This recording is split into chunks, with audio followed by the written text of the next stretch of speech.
আরও যদি উনি যদি ভিডিওতে থাকে, কন্টেন্ট ক্রিয়েটর যেহেতু, যদি এগুলো করতে থাকে তাহলে আস্তে আস্তে হয়তো আমি দোকানে আসতে পারি। আমরা ইনশাআল্লাহ মৃত্যু আগ পর্যন্ত দেখতে পারি। ইনশাআল্লাহ ইনশাআল্লাহ ইনশাআল্লাহ। থ্যাংক ইউ, ধন্যবাদ।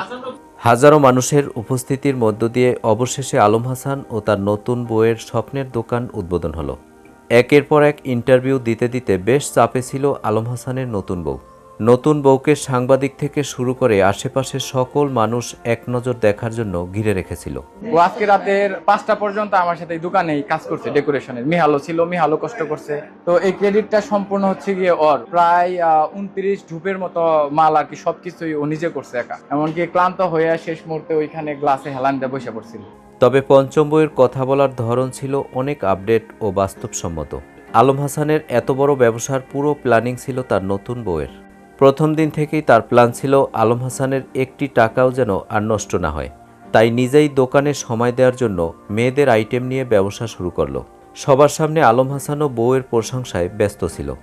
আলম হাসানও এমনই একজন মানুষকে সবসময় চেয়েছিল যে মানুষটি সকল সুখে দুঃখে ছায়ার মতো পাশে থাকবে। আর উনি তো মনে করেন মানে এগুলা বুঝে না, শুধু আমরা মেয়েরাই বুঝি। ওনার একটু সময় লাগবে, 1 মাস 1.5 মাস সময় লাগবে, তখন উনি রেগুলার থাকবে, আমি আর থাকবো না। আমার প্রাক্তন যারা ছিল, আমি মন থেকে দোয়া করি ওনারা ভালো থাকুক, ওনাদের জীবনে ভালো কিছু হোক এবং সৎভাবে যেন জীবনটা পরিচালনা করতে পারে। দর্শক, কেমন লাগলো আজকের আপডেট পেয়ে অবশ্যই কমেন্ট করে জানিয়ে দিন। আর ভিডিওটি যদি ভালো লাগে লাইক, কমেন্ট, সাবস্ক্রাইব করে আমাদের পাশে থাকুন।